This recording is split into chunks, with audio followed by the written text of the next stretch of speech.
You know, guys, I was just thinking, maybe it's about time that we all go on a vacation. Diba? Punta tayo sa isang malayong lugar para makalimutan natin lahat ng hindi maganda nangyayari. So, lalo na yung nangyayari kay Gerald. Diba? What do you think?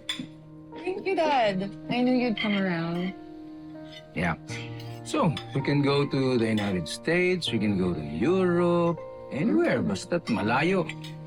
Diba? I think we should reconnect with the environment, go back to nature.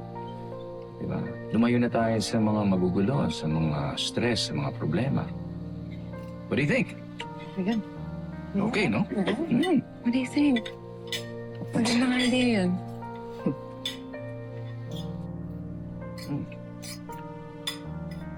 Baka, Gerald, meron ka bang hindi nagustuhan dun sa mga pinapropose ko? Kinuumpit ko lang sa utak ko. Hmm. Yung mga gastos natin sa aeroplano, sa hotel, tsaka sa mga pamamasyal. Laki din ah.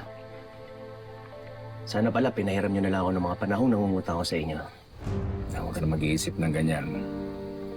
Pasalamat ka na lang. Siyempre, ginagawa natin lahat ito para sa'yo. Siyempre, para maka-relax ka, makakalimutan mo lahat ng mga problema, makapag-heal ka. Di ba? Ako ba talagang gusto makalimot? O baka naman ho kayo. Gusto nyo magugas ng kamay, gusto nyo kalimutan na kung di dahil sa pagdadamot nyo, buhay pa sana ang tatay ko ngayon. May dahilan kung bakit ko ginawa yon. How do you expect me maniwala sa tatay mo?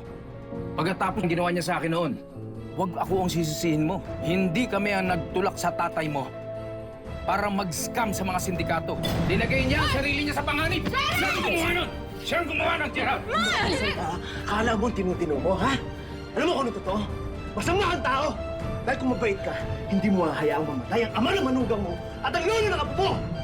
Gerald, kumalma ka nga! Tawan mo si Daddy, please! Tama na, ano ba? So, pagkatapos kitang tanggapin dito sa pamamahay ko at turuin kitang parang sariling anak, itong susukli mo sa akin?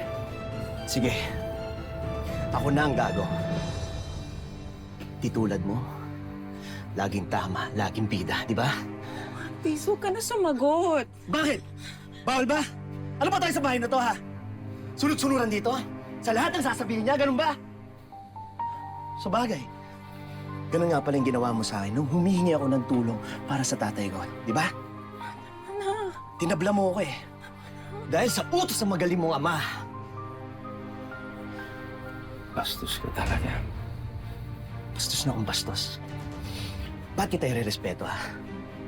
Eh, ikaw ang dahilan kung bakit wala na akong ama ngayon. Ikaw ang pumatay sa tatay ko! Lord, please, huwag ka na siya patulan! Ma, please, huwag ka na gumanti. Nagulat lang si Daddy, please! Pagpasensyaan niyo na! Please, please. Gerald, magtanda ka na sana. Ayokong maging violenteng tao, pero kung minsan, talaga natutulak na ang pasensya ko.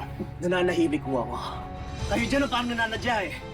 Pinamumuhay niyo sa akin na mas mahalaga pa itong pasyon na to kaysa sa buhay ng tatay ko. Sino ang matutuwaran, ha? Hindi ka lang bastos, wala ka pang respeto. Ano bang gusto mong sabihin? Anong pinagmamalaki mo? Tama na! Tama! Tama na! Yung dati mo pagsabihan mo, Gina. Lagi niya akong pinagsasabihan, lagi niya akong pinapagalitan. Pero sarili niya pagkakamali, hindi niya nakikita. Gina, ilayo mo na yung asawa mo sa akin. Ang asawa mong bastos at balat sibuyas. Ma, please. Huwag na natin palakihan ng gulo. Please, makinig ka sa akin. Makinig ka sa akin, please. Pupunta muna ako kila nanay. Doon muna ako papalipas ng gabi. Gina, hayaan mo siyang umalis. Bayaan mo siya.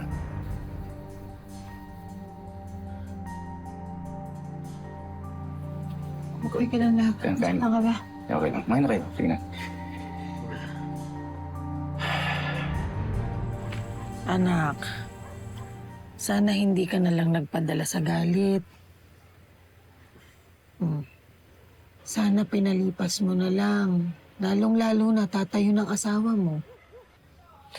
Ayoko naman talaga siyang bastusin, Nay. Pero napuno na ako. Sobra na talaga. Sa trabaho, wala siyang ginawa, kundi sermonan ako, pagalitan ako. Pag uwi ng bahay, kung umasta, kala mo walang nangyari. Tapos nag-suggest na magbakasyon na parang yun ang sagot sa lahat ng problema. Ay, hindi naman ako magkaaga nito kung nung una pa lang, tinulungan na nila tayo. Anak, nauunawaan kita. Pero naiintindihan ko rin sila. Hindi mo sila masisisi.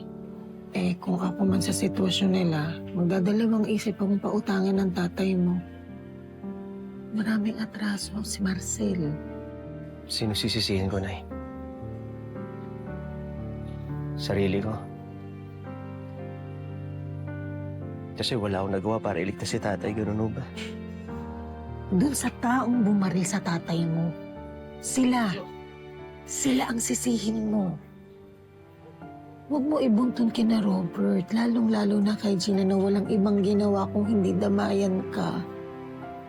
Anak, sa tingin mo ba magiging proud si Mindy sa ginagawa mo ngayon? Yung pinapairal mo yung galit dun sa mga nagmamahal at nagmamalasakit lang naman sa'yo. Anak, kung may pagkukulang man sina Robert at Gina, pinagsisisihan na nila yun. Humingi na sila ng tawad sa'yo. Ngayon, sinusubukan nilang bumawi sa'yo. Sana wag mo naman sila itulak palayo. Higit sa lahat, anak, wag mong hayaang magkalamat ang relasyon mo kay Gina bilang mag-asawa. Alang-alang na rin kay Mindy.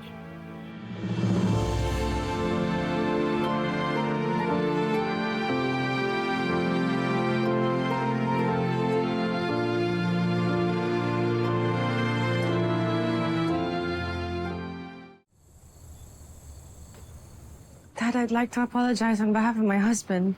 Pero sana maintindihan mo kung saan siya nanggagaling. You know that I'm not being insensitive to his feelings. Sinunod ko lang yung advice mo, kaya ako na ang nag-reach out sa kanya. Alam mo, dapat kasi pinagsasabihan mo yung asawa mo eh. Ikaw dapat ang unang nagpapaintindi sa kanya na wala namang kinalaman ng daddy mo sa nangyari kay June. Pwede huwag ka namang gatong. Pinapalala mo yung sitwasyon. Pinagtatanggol ko lang si Robert dahil obviously kinakampihan mo yung asawa mong walang modo. Alam mo, kung ganyan lang din ang ugali niya, huwag na siyang bumalik sa bahay na to. Wala kang karapatan ng pagbawalan tumira dito ang asawa ko. Bahay ito ni Robert at binastos ng asawa mo ang asawa ko. Kung paaalisin niyo si Gerald dito, sasama kami ni Mindy. Hindi ako papayag na magkawatak-watak ang pamilya ko. Walang aalis sa bahay na to, Gina. Hindi ako papayag na mawalan ng tatay ang aking apo.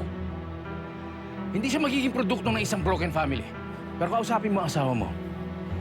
Palalampasin ko to, alang-alang kay Mindy. Pero oras na ginawa niya to ulit, mananagot siya sa akin. Pasensyahan tayo.